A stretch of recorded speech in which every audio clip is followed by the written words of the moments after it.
শুভ সকাল বন্ধুরা, আশা করি আপনারা ভালোই আছেন। আমরাও ভালো আছি। সকাল সকাল আমি রান্না বসিয়ে দিয়েছি।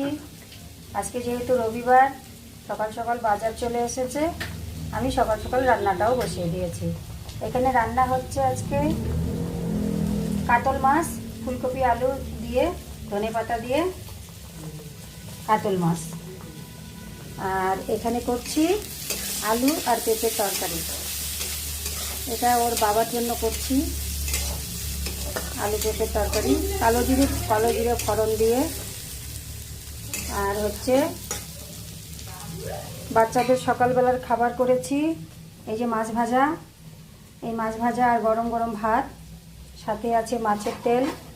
আজকে মাছের তেলটা এমনিই ভাজছি, মানে কোনো কিছু দিইনি, সবজি। আর সবজি বলতে সবজি কিছু ছিল না, বেগুন দিতে হতো কিন্তু বেগুন ছিল না, তাই কাঁচা লঙ্কা পেঁয়াজ দিয়েই তেলটাকে ভেজে নিয়েছি। এটা খাবে।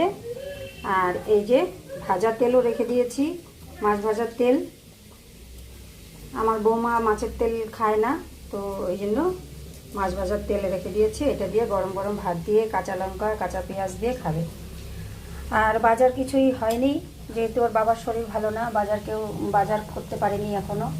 শুধু মাছ নিয়ে আসছে আমার ছেলে। আর বাজার এখন যাব, আমি দুপুরের দিকে গিয়ে বাজারে যাব। তো আপনাদের কি দুপুরে রান্নাবান্না হয়ে গেল? আমি একবারে সকালের দুপুরের একবারেই করে নিচ্ছি, যেহেতু সবজি বাজার করতে যেতে হবে আমাকে। তো কেমন লাগলো বন্ধুরা আমার এই ভিডিওটি? যদি ভালো লেগে থাকে অবশ্যই আমার চ্যানেলটিকে লাইক শেয়ার করবেন। যারা নতুন বন্ধু আছেন তারা আমার চ্যানেলটিকে সাবস্ক্রাইব করবেন। আজ তবে আসি, এরপরে দেখা হচ্ছে একটা আবার অন্য ভিডিওর সাথে।